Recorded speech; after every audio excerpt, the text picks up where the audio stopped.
ஏமா பாப்பா பாட்டி இந்த ஜாக்கெட் எங்க தச்சிங்களா? இது இங்க தான் பாட்டி எங்க அண்ணன் கிட்ட தச்சிருக்கோம். அப்படியா? என் பேத்தி பெரிய விழி ஆயிட்டா, அதுதான் இது தைக்கணும் ஃபங்க்ஷனுக்கு. கண்டிப்பா பாட்டி, இந்த ஃபங்க்ஷன் முடிஞ்சோடனே எங்க அண்ணன் உங்களை கூட்டிட்டு போறேன். நீங்க நான் அண்ணன் 3 பசங்க இந்த கடைக்கு போலாம் ஒரு பாட்டி. 4 ஜாக்கெட் தைக்கணுமையா? போலாம் பாட்டி.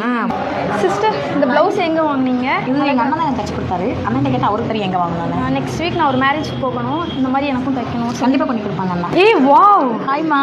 Blouse is very nice. தேங்க்யூமா. ரெடிமேடாவே இல்ல ஸ்டிச்சிங்? இல்ல ஸ்டிச்சிங் தான்மா. சூப்பரா இருக்கு, வேற லெவல்ல இருக்கு. எனக்கு அந்த கடை எங்கன்னு சொல்லுப்பா. ஹாய் பாப்பா, எப்படி இருக்க? நல்லா இருக்கேன். நீங்க எப்படி இருக்கீங்க? நல்லா இருக்கேன். யார் உங்கலாம்? நான் ஃபங்க்ஷன் போயிருந்தேன். அந்த ஃபங்க்ஷன்ல எல்லாரும் வந்தாங்க. எல்லாரும் என்னோட ப்ளவுஸ் பார்த்து ரொம்ப நல்லா இருக்கு அப்படின்னு சொன்னாங்க. அதான் உங்ககிட்ட கூட்டு வந்துட்டேன். அண்ணன் தான் தச்சு கொடுத்தாரு அப்படின்னு. இங்க பாருங்க, இந்த ஷாப்பு தான் வந்து இப்போ புதுசாக ஓப்பன் பண்ணியிருக்காங்க. இங்கே தான் வந்து என் தங்கச்சிக்கு வந்து ப்ளவுஸை நான் தச்சேன். ஹாய் மேடம், நல்லா இருக்கீங்களா?